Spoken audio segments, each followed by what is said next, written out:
Kyle0026, Khord Kitty, Gino B, and Jack. And this is the pilot episode, so we're just going to talk about gaming in our lives, and we'll probably get more topic-based later down the line. Gino, why don't you start off? What's your relationship with furries and gaming and all that? It's hard to figure out where to start from on that one. Can somebody else go first? I'll go first. Like where to start All right. Yeah, let Khord go first. So for me, furries and gaming, this might sound kind of weird, but what got me into furries was a commercial I saw when I was 3 years old. Seth Green had a commercial for Fruit Loops where he was turning to Toucan Sam. This was like his debut on TV, and this was happening about 1989. And I was like 3 years old, and I saw him turning into Toucan Sam, this anthropomorphic bird, and I was like, wow, this is cool. And check out this dream I had. Yeah? I get up, I wash my face, and I notice I got a lot more face. I'm the guy on the Kellogg's Fruit Loops box. I'm Toucan Sam. Bad news is I'm a bird. The good news is I get all the Fruit Loops I want. Yeah. The faucets even pour oranges, lemons, and cherries. And I was like, I wonder what happened if I turned it to, and then that, of course, evolved into, animal people are so cool. And I went on the animal people transformation sites, and that led me to VCL, which is a furry website, and then I was like, oh my god, furry, so cool. And I silently looked at, the furry fandom and all the websites and stuff for about 10 years until I met my ex, and had a relationship for about 2 months, and she basically told me everything I needed to know about the fandom, like conventions for meets, and I asked questions, she'd give answers, I learned about commissions, and that's how I really got into the fandom. Like, when I found out all about that, I started going to my local fur mates, started going to furry cons. I'm going to go to my 6th, coming up this summer, Anthropon. And that's how I got into furs. Now, how I got into gaming started really early. I'd say it all started when I went to my dentist's office, when I got my first tooth removed or whatever. I don't remember when I started going to the dentist. I was like, I don't know, really young, and I think somewhere around there, like maybe like 7 or 8 years old, I got to play the original Tetris on the original Game Boy, and I played it a bunch. I loved it. I was addicted to it, and there was a person named Bone Man, he was a doctor at my father's hospital, and we were kind of like family friends, so we'd go over to his house, and Bone Man had a son who was all into video games, who was like in the early 90s, and he actually gave us a floppy disk with, and then we put it in our Mac 2, and it had a huge group of a bunch of games, and I played all those games along, and then, and that's how I got into gaming. I just kept playing, and I never stopped. I see. With me, it was a little bit different, because I think gaming and anime really played a part in me becoming a furry, because I always used to watch Digimon as a kid, and I was more of a Digimon fan. Digimon Monster. Especially Season 3. There's a particular Digimon that I know that all of us know, or at least the people who watched it religiously, that was definitely very cute. An energy drink? Yeah, so see ya. Oh, my first gift. Thank you, Rika.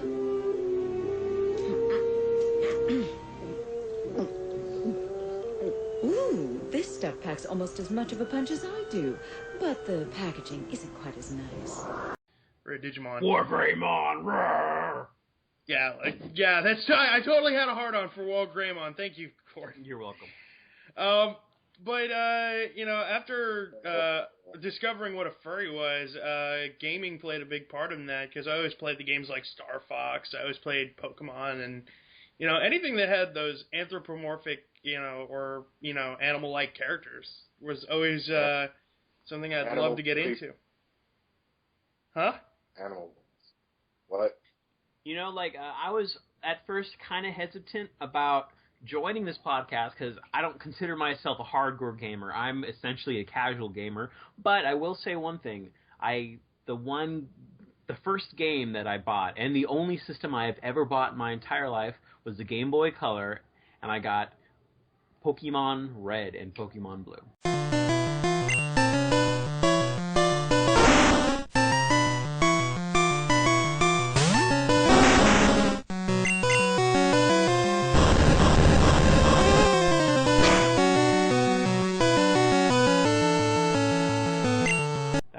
That's where it started out with buying games.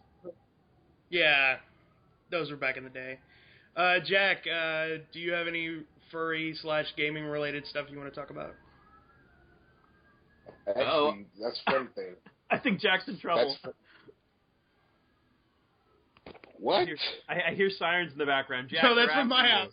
Oh, okay. No, That's fine. It's next to the fire station, so that happens. Oh, okay. Now let me finish explaining what happened to me. Okay. Okay. So I was just playing a game on the X. Well, actually, let's put it like this. Let's start with the games because I was pretty young when I started playing. Like my granny still has like the Sega Genesis and the Sega Genesis Nintendo NES. And whenever I go to a house, I always play them. Actually, the game I always played on was Sonic. Soon I start getting PlayStation 1s and Game Boy, I start getting into the character games like Crash and Spyro and Slide, which are actually my 3 favorite games of all time. Soon, like, later on, it was pretty, not that long, like, pretty much only been, like, furry for, like, 2 years now. Like, one of my friends on Xbox was talk to me, explain to me what a furry was. I started thinking about it and realized what I've been pretty much doing or playing. Soon I started looking into it and soon realizing I actually thought this was pretty fun. So naturally I just start looking. Actually I just started figuring out what I was for furry, and yeah, here we are now. Because I'm more. I can relate to that. But I am not going to tell you how we got caught up on this idea of furries in the chat, in my Xbox party, because let's put it like this. I was laughing the whole time, and they was trying to be serious, but like too serious. Yeah, I think gaming introduced me to furries before I knew what a furry was. So I was kind of already I had my foot halfway in the door, my paw halfway in the door when I found out what a furry was, which I had the unfortunate thing to actually find out from HBO Real Sex. Oh, God.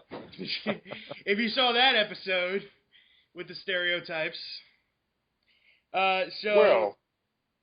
Well, there's some stereotypes there, but you know, I will say that once I got into the furry community, it became much more deeper and much more of a lifestyle than just a oh my god free sex kind of thing. I knew you was gonna say that. I was just waiting for it. You know me too well. Actually, I'm not sure why, but whatever sex stuff gets part, I will uncontrollably laugh. Not sure why. Well, so, you know, what's your gaming experience and furry experience since we're swinging back to you? Okay, yeah. Sorry for just being entirely absent-minded earlier. I was trying to remember what the first video game I played that was furry, and I would have to say that was probably, this is going to sound really cheesy, but it was Radical Rex on the Sega Genesis. I have not even heard of that one. It was a really cheesy kids game that was on the Sega Genesis, one of those side-scrollers. And, I'm sure I'm going to edit it in. I'm going to look it up later and edit in a clip or two. Well, I just thought about it. I did play it when I was younger, so it was fun. It was fun. Oh, you did actually play it?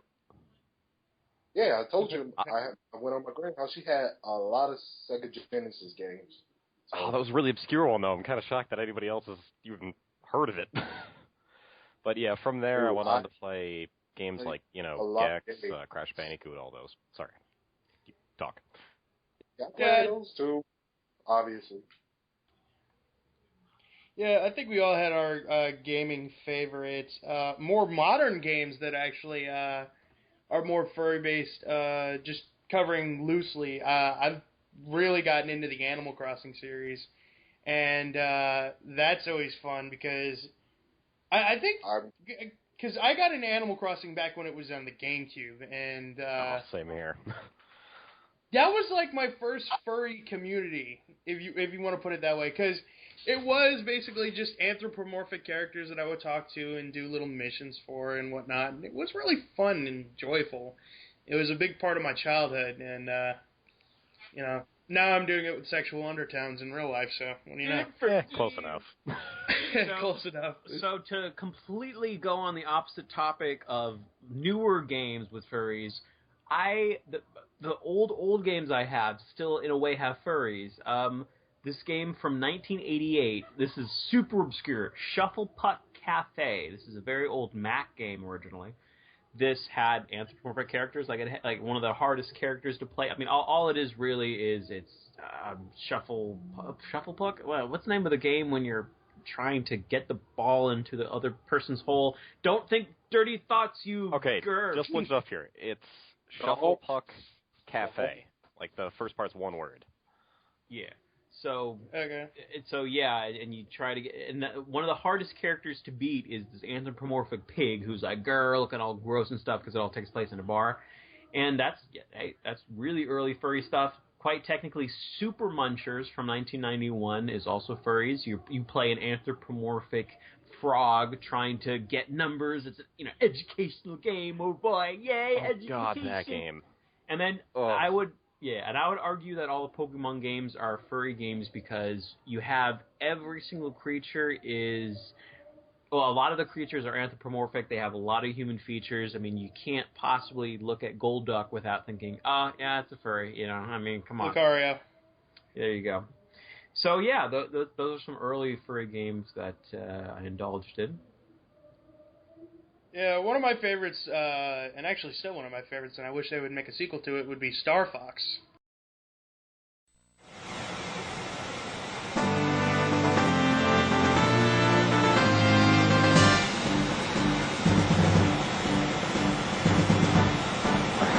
Open the wing!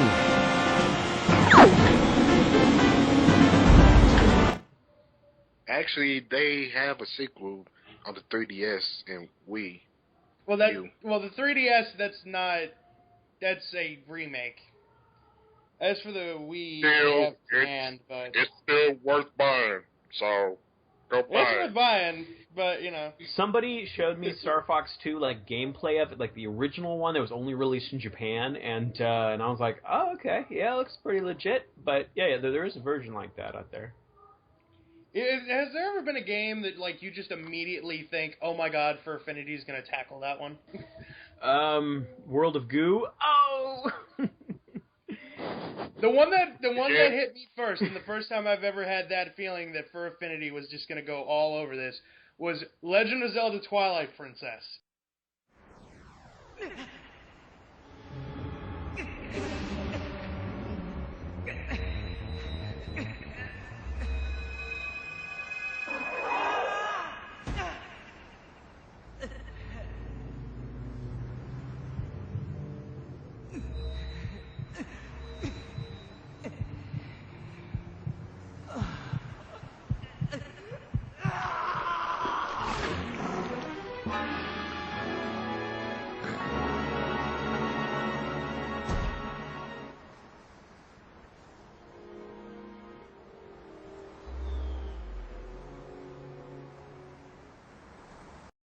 Because I saw Link turn into a wolf, and I'm like, oh no. Let's see, I know... Now we're going to have Link on Fur Affinity. I'm more into the transformation community on Fur Affinity, so I'd say Cream Wolf. Now, I don't know if you guys know about Cream Wolf, but it is one of those games that's supposed to be done in the style of the old-time, maybe Sega Genesis, Game Boy style days. And Cream Wolf, it was made for Adult Swim on the website, and basically you play this kind of creepy-looking guy, and you feed ice cream to fatten out these children, and then you play music around, and you try to avoid like all the police officer cars and whatever. So far, this is sounding really, really disturbing. And then really pedo. Oh no, it gets even better. And then at night, everyone Google Cream Wolf. You play it. It's great. And then you have to like give them ice cream. And then at night, at night, you play music, and then you get all the fat kids out, and you have to bring them into the forest. They follow you, and then you go over this one point, and you turn into a werewolf, and you have to eat them. It's so cool. This might be a little late for this, but this podcast is now rated M for mature. M for yummy children. I will eat you all. M for my God. Cream Wolf is a great game, and the best part for me is the music. It's just so like.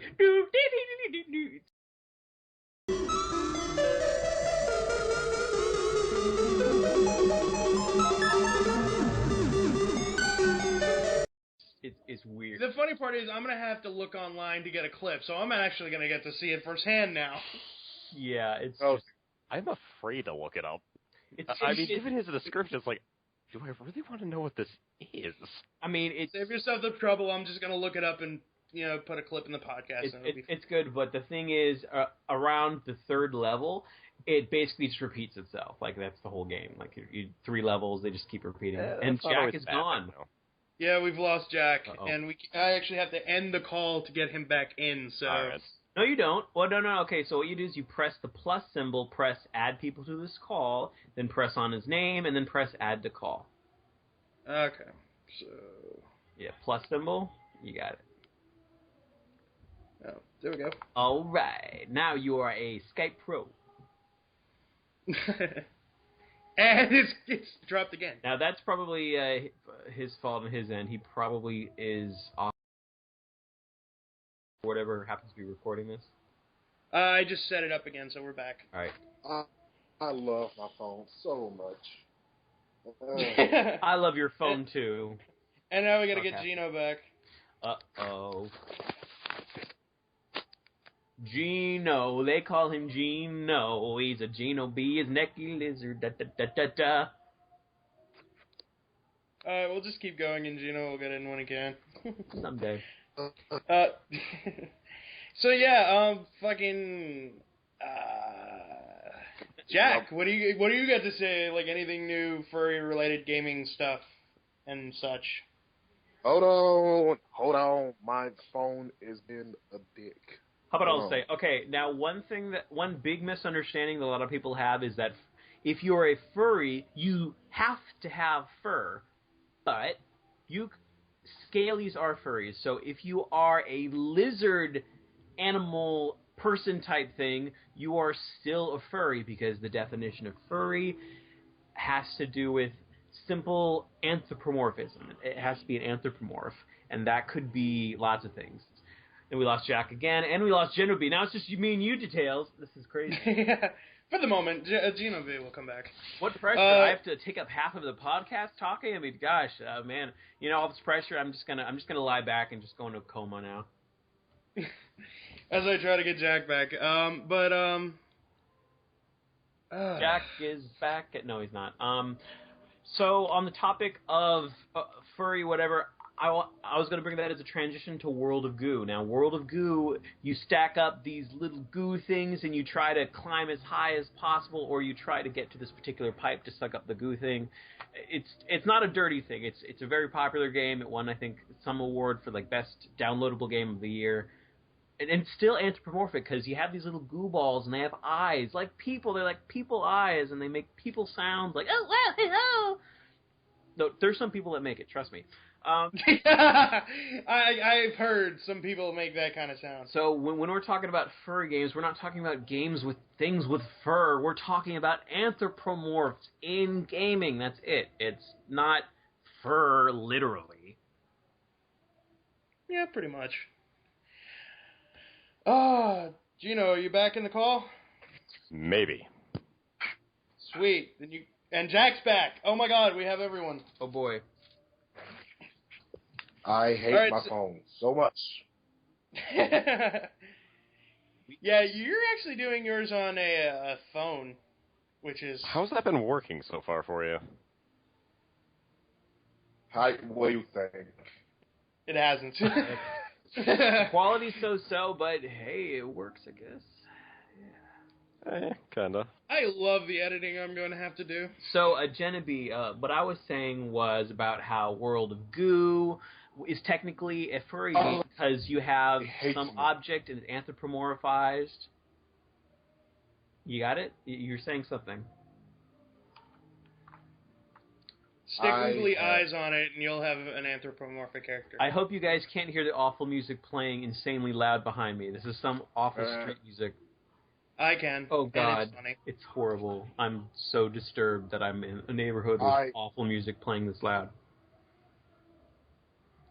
Well, if you go by that count, then friggin' Mario is technically a furry game, too, because we have Bowser, and not only that, we have pretty much, like, the stars have eyes, the mushrooms have eyes, the hills have eyes. And you forget, Mario, he turns into this raccoon furry, you know? It's one particular point. Like, I think this is two.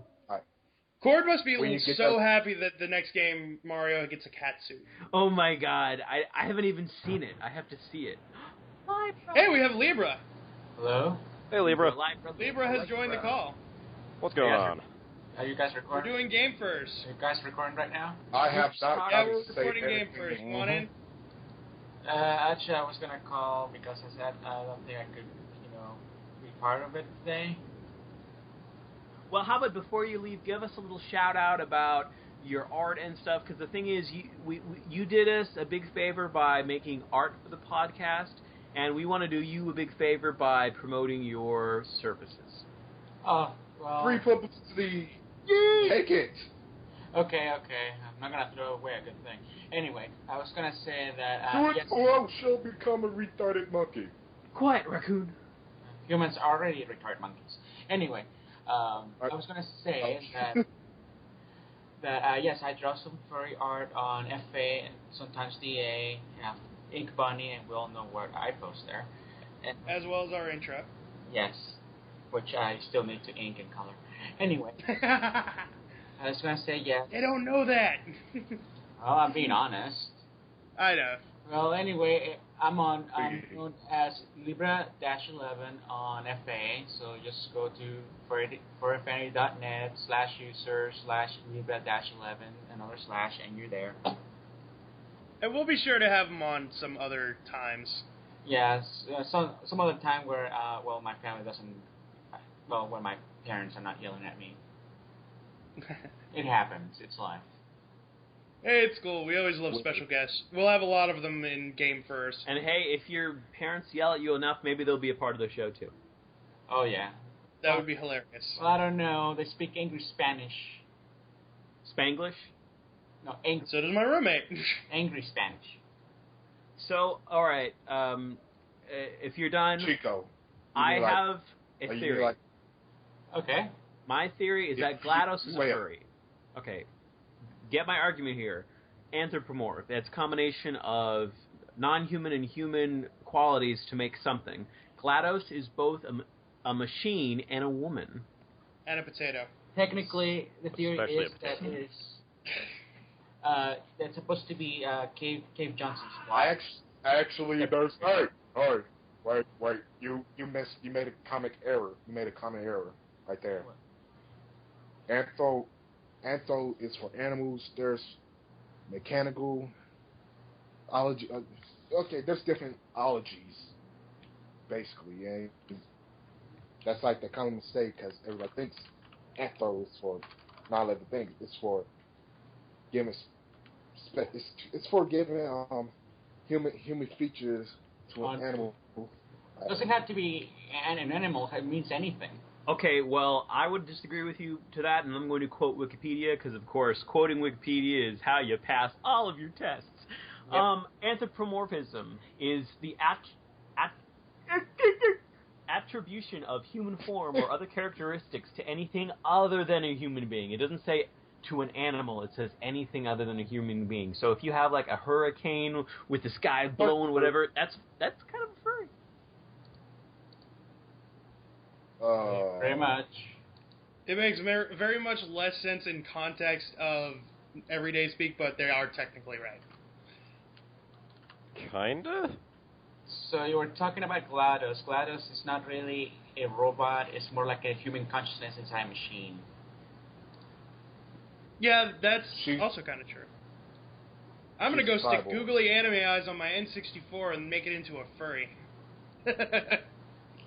Actually, maybe I'm going to eat my own words, because now I'm looking at furry fandom on Wikipedia, and it says the furry fandom is a subculture interested in fictional anthropomorphic animal creatures with human personalities and characteristics. Okay, never mind. I guess you got to throw that out the window.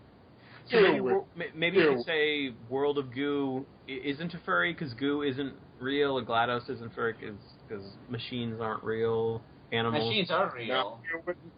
But technically, GLaDOS is not an artificial intelligence. But then we in a machine. Then we got to look at the convention head of Anthrocon.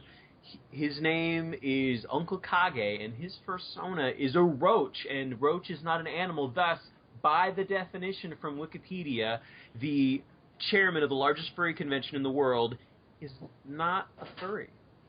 Insect is still technically an animal. Yeah, really? It's part of the animal. All right, well, I got to eat my own words even more. I'm going to be really full after this podcast is done. Insert tail in mouth. Anyway, thanks for the invite. I will join you guys next time, I promise. Bye-bye. All right, we'll see you around, Libra. Later, Libra. Kisses. Bye. I want to say something. Stop leaving a black man out. We'll say something. Look. I said something, look.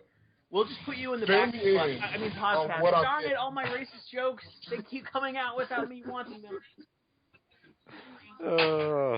That's what she said. One miss while my phone was busy. Racism is fun with me. The funny thing about Jack's phone is, even if we don't interrupt him, we're pretty much sure that Jack's phone will interrupt him. Yeah, I've kind of noticed that. Yes, because my phone is an everyday troll.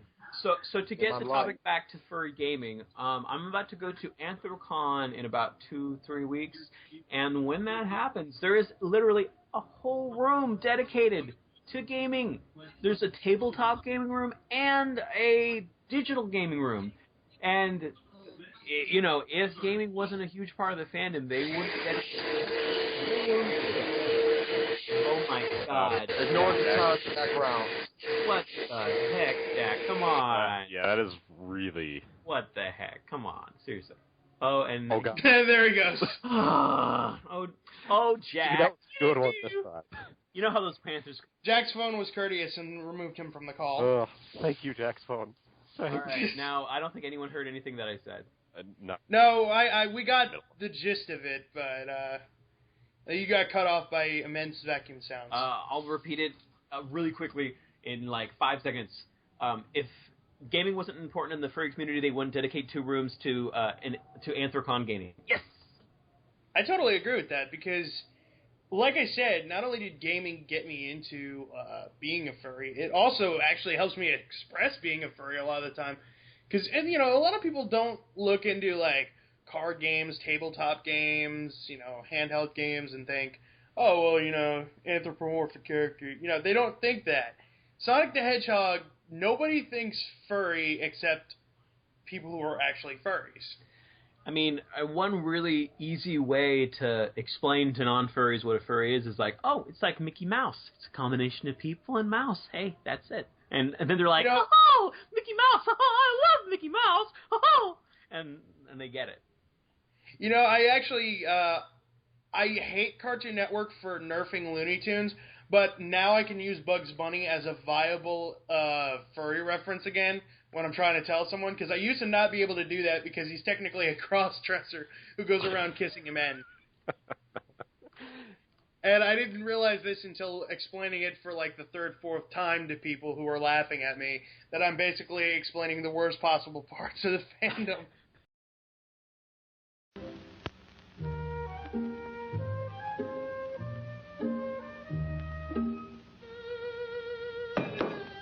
Guess who? Eddie Wilmore? Nope. Barbara Stanwyck? Rosemary Wayne? Nope.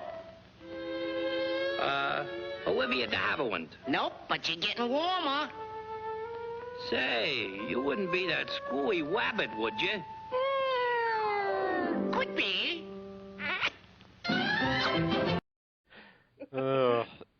Yeah, you really could have probably found a better character that wasn't so out there. Yeah. Very mainstream character, I will give it that, but at the same time, Bugs Bunny is a little bit unusual. I keep thinking of this quote from, it's like, what's up, dude, is your life? Sorry, this is a quote from a really funny but stupid a drug,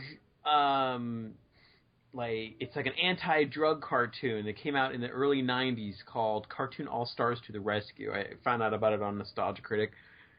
It is so funny. It's like, it has Bugs Bunny and all the other ones, and they're all trying to tell this kid, drugs are bad. You know, marijuana will make you die. It's so out there. It's great. I recommend everyone watch it.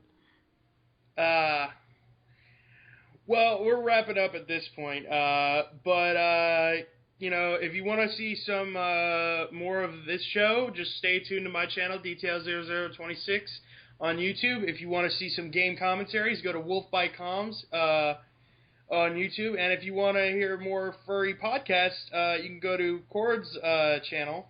My channel is youtube.com/San Jose Furry.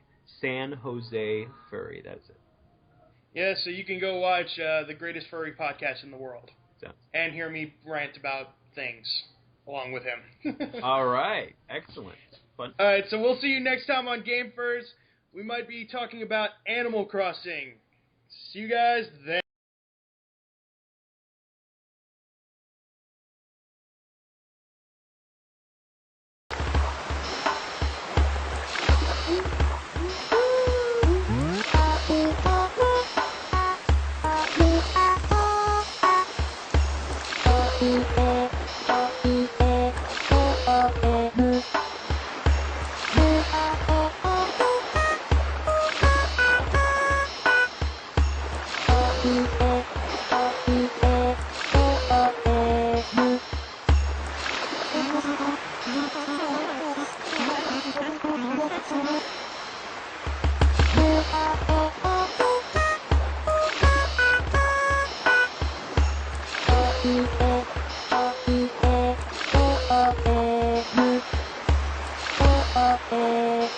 Oh.